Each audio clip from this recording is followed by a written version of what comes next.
Ito na mga lodi ang ating sinigang na back rib, baby back ribs. Pork baby back ribs mga lodi.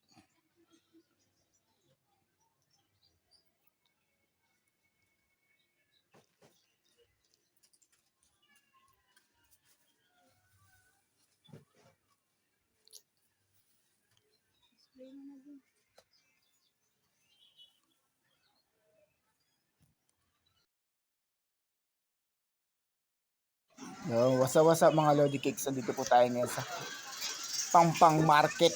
Dito po yan sa Pampanga mga lodi. Isang malaking wet and dry market po ito mga lodi. Dito lang po yan sa Angeles, Pampanga.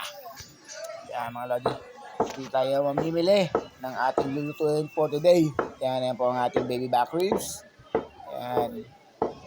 Yeah. So, napakamurang baby back ribs niya mga lodi. Yan ang ating lulutuin for today. Yan siya mga lodi. Diba napakaganda mga lods.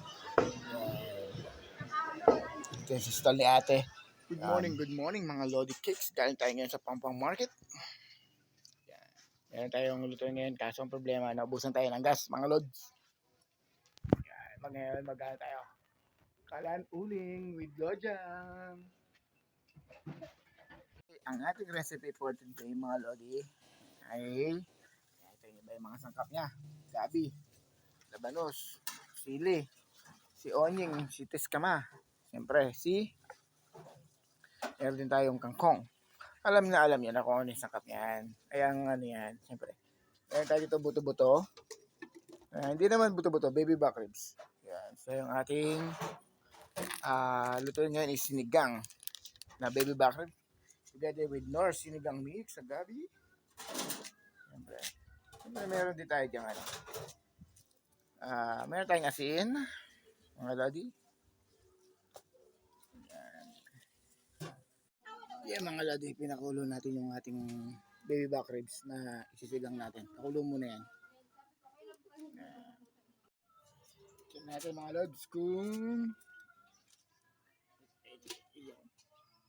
bigyan natin yung ating gabi mga lodi.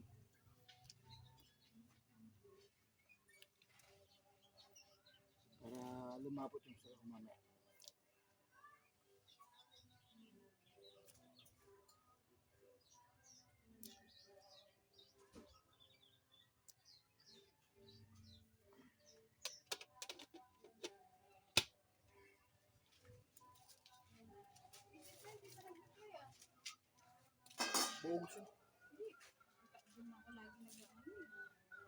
Yan mga lods, medyo malambot na yung ating check natin. Ayun, pwede na. Tanggalin natin yung ating gabi.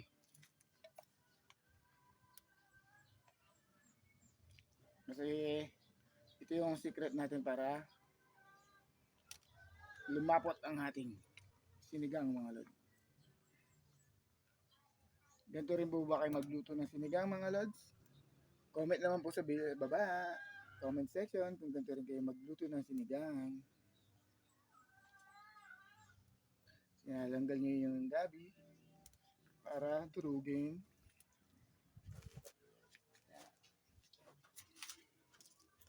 Yan mga lodi.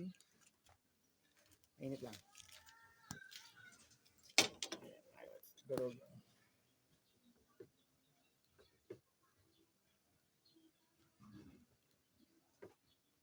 ganito rin po ba kayo magluto ng sinigang?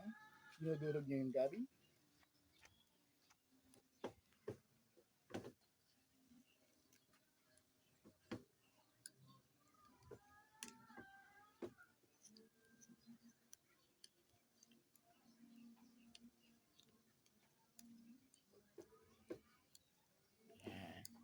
Mamaya babalik natin yan mga lodi doon. Pero ngayon, palalambutin muna natin yung ating sinigang, ang ating baboy. Yan mga lods, dahil malambot na yung ating baboy, lalagyan natin yung ating siling panigang, si onying,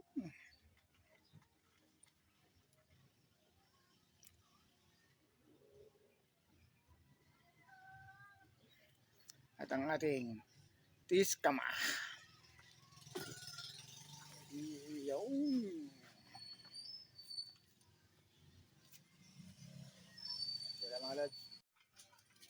Nilagyan natin, hayaan natin muna siyang kumulo uli mga lodi. Pakuloyin natin muli siya, ha? Tignan natin mga lodi. Yan mga lods, kumukulo na siya. Masuklay ka nga. Sabi ko masuklay ka. Masuklay na ba yan? Ba't ganyan yung buhok niya? Lagyan natin ating labanus. Ba't ganyan yung buhok niya? Parang ano? Parang lokren? Parang bruha? No? Be? Lagyan na rin natin ng ating peppercorn at saka asin.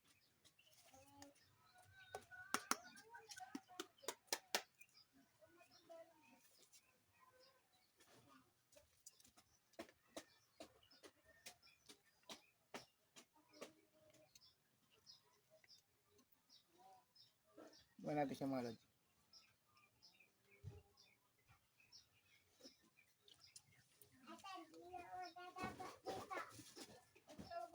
Ito na yung mga lods. Lagyan natin yung ating pampalapot. Yan.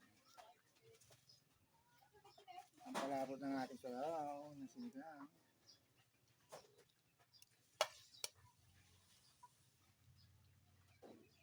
Yan yung sekreto mga lodi. Kung katulad ko rin po kayo magluto ng sinigang, comment naman po. Kaya natin siya kumulo uli mga lods. Para lagay natin ng kangkong mga lods. Mga lods, kumukulo na siya. Ayan.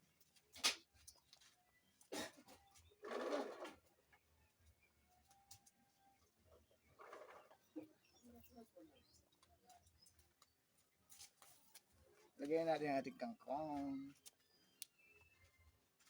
Masustansyang kangkong mga lodi.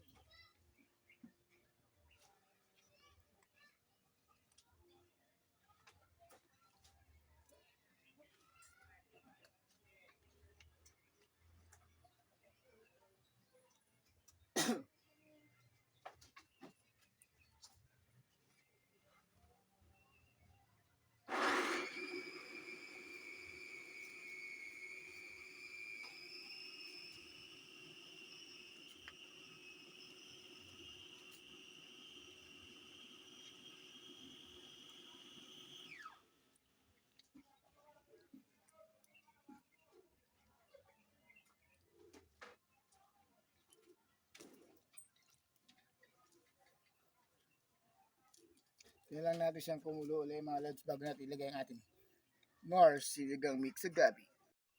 Kaya mga lods, kumukulo na siya. Yun. For the final 10. Yan, lagyan natin ang ating Knorr sinigang sampalok with gabi mga lods. Knorr, baka naman. Lagyan natin siya ng mga siguro dalawa o isa't kalahati para medyo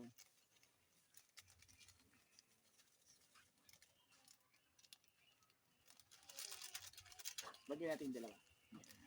Dalawang sisig mga lodi ha. Knorr, baka naman. Ay, hindi pala baka niluto ko. Baka mapansin tayo ni Knorr.